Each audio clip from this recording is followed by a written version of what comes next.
되게 많은 컨셉이 있어요. 놀이를 어르신들이 하는 센터도 있고 무슨 카지노처럼 만들어 놓은 데도 있어요. 빠찡코 기계가 한 8대가 딱 다 있고 돈이 필요한 거를 이제 운동을 하시면 드리고, 광주에서 새로 오픈한 센터는 뷰티 앤 스파, 피부 마사지도 받으시고 네일도 받으시고 거기에 운동, 식사, 프로그램 다 들어가는데 기본적으로 여기서 오고 싶어야 이 뒷단도 하시는 거거든요. 오늘은 애들 유치원보다 더 많이 보이는 노인 유치원, 데이케어 센터에 대해서 알아보겠습니다. 오늘 이 분야 잘 설명해 주실 김태성 대표님 모셨는데요. 안녕하세요. 안녕하세요. 네. 저희가 알기로는 이 데이케어 센터가 주간 보호 시설이라고 알고 있거든요. 주간 보호는 좀 어떤 건가요? 이게 이제 노인 장기요양보험법에 따라서 생겨난 제도인데요. 크게 이제 어르신들을 장기적으로 케어할 수 있는 제도를 정부에서 2008년도에 만들어서 크게 방문요양, 주간보호, 요양원 이 세 가지 이용할 수 있는 서비스를 만들었습니다. 그래서 그 중에서 주간보호센터는 어르신들이 이제 아침에 그 차량을 타셔서 그 시설 공간으로 이동하셔서 8시간 정도 케어를 받으시고 집으로 돌아가시는 그런 구조로 이루어지게 됩니다. 차를 타고 가는 거면 애들이 진짜 아침에 어린이집이나 유치원 가는 네, 것처럼 그런 네. 노란 차를 타고 네네. 이제 가는 그런 모습인 거네요. 예. 그런데 사실은 또 약간 이제 뭐 시장에서는 편하게 쉽게 뭐 노인 유치원이라는 표현도 쓰긴 네네. 하는데 사실 그 용어는 되게 지양하고 있긴 합니다. 그 아. 이유가 왜냐면 어르신들 입장에서는 뭔가 자신이 생활하는 공간이거든요. 근데 네네. 뭔가 유치원처럼 행동한다기보다는 네. 사실 어르신들이 집에만 혼자 계시다 보면은 골격계라든가 이런 데 되게 퇴화되시고 또 뭔가 되게 우울증도 심해지시거든요. 결국은 소셜 활동을 할 수 있도록 좀 만들어 드리고 여러 가지 이분들의 그 어떤 노화가 좀 더 천천히 슬로우 에이징 할 수 있도록 어떤 해주는 그런 종합적인 공간이라고 요즘은 좀 더 봐주시기 좋을 것 같습니다. 이게 용어 자체가 좀 주간 보호 이러니까 약간 정부에서 그렇게 정했어요. 정부미 냄새가 많이 나는 것 같아요. 네, 그래서 사실 좀 용어를 바꾸고 싶은데 그러니까요, 예. 정부에서 쓰는 정식 명칭이 주간보호여서 그러니까 보통 지금 그래서 데이케어 센터 이렇게 이제 지금 네. 보통 이제 많이 좀 부르고 있는 거죠. 영어로 그대로 옮기면 데이케어인데 그래도 어찌됐든 주간 보호보다는 조금 그럼 데이케어 센터라는 말은 사실 민간에서 이렇게 많이 쓰는 말인가요? 법적 용어는 아니고? 예. 데이케어 센터는 민간에서 많이 쓰고 뭐 정부에서도 간혹 쓰긴 하는데 공식 명칭은 주간보호입니다.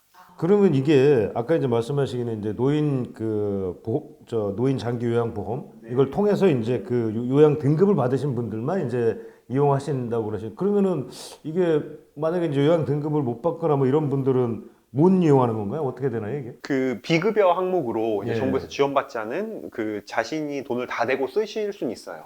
좀 비싸겠네요, 그러면. 그래서 좀 비쌀 수밖에 없어서 쓰시는 분도 계시긴 한데 상대적으로 시장에서는 대부분 이제 그 노인 장기요양 보험 혜택을 받으시는 분들이 많이 쓰십니다. 근데 쓰시려면은 쓰실 수 있습니다. 그러면 지원을 받으면은 한 몇 % 정도 받는 건가요? 85%가 지원이 나오고요. 근데 이제 소득 수준에 따라서 100%까지도 지원이 나옵니다. 소득 수준에 네, 따라서요? 맞습니다. 그럼 뭐 차상위 계층 이런 분들은 네, 다 맞습니다. 지원 받을 수도 있겠네요. 이게 얼마쯤 하는 거죠, 그러면? 자기 부담금이 이제 적게는 한 30만 원에서 많게는 한 60만 원까지. 30만 원에서 60만 원. 네, 그 정도. 월인가요, 그러니까? 네, 월입니다.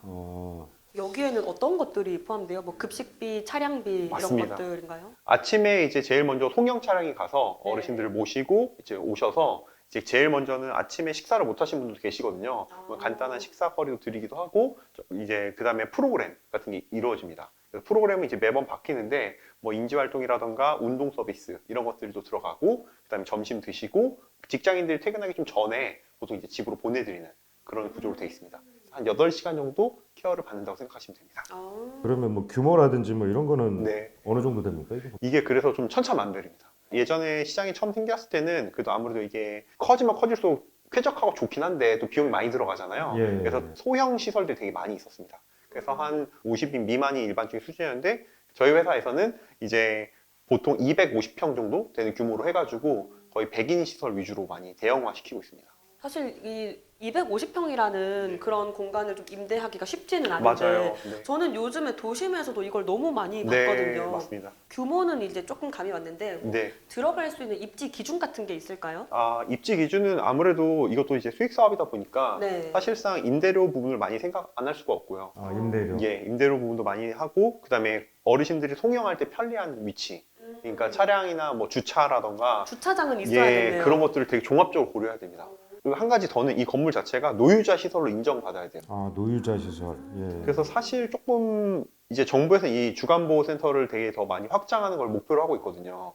근데 문제는 이제 이런 시설을 구하기도 되게 어렵고 이런 거를 구했다고 해도 이제 요즘에 허가제로 바뀌어가지고 허가 나오는데 좀 시간이 걸리는 편입니다. 아, 이게 허가가 필요한. 맞습니다. 예. 그래서 제가 생각하기엔 좀 더 특히 수도권 그리고 서울에 많이 생겨야 되는데 조금 개선될 필요는 있지 않을까 생각하고 있습니다.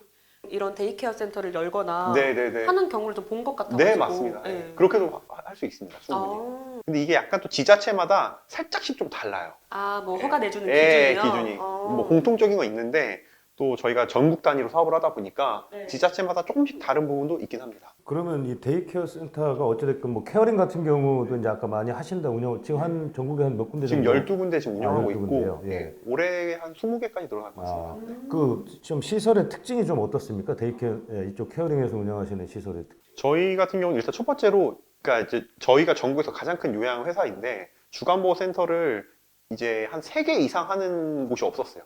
그러니까 네. 저희 같은 경우가 이제 지금 전국적으로 한 몇 군데 정도 있는 거죠 이게? 이 센터 자체는 한 2,000군데가 넘게 2천 있는데 군데. 예, 훨씬 더 많이 있는데 다 예. 개인 사업자분들 하시고 예. 또 개인 사업자분들 되게 잘 하세요. 근데 이제 아무래도 이게 2008년도에 시작됐다 보니까 한 10년 지난 거는 좀 많이 그 트렌드나 이런 것들 때문에 예. 노후화된 부분도 있고 하지만 그럼에도 불구하고 이 요양 사업의 좀 핵심은 그 센터장님이 얼마나 헌신적으로 이걸 잘 관리하시느냐 정말로 어르신을 모시겠다는 마음이 있느냐가 되게 중요해서 조금 시설이 좀 떨어져도 되게 잘 운영된 센터가 있습니다.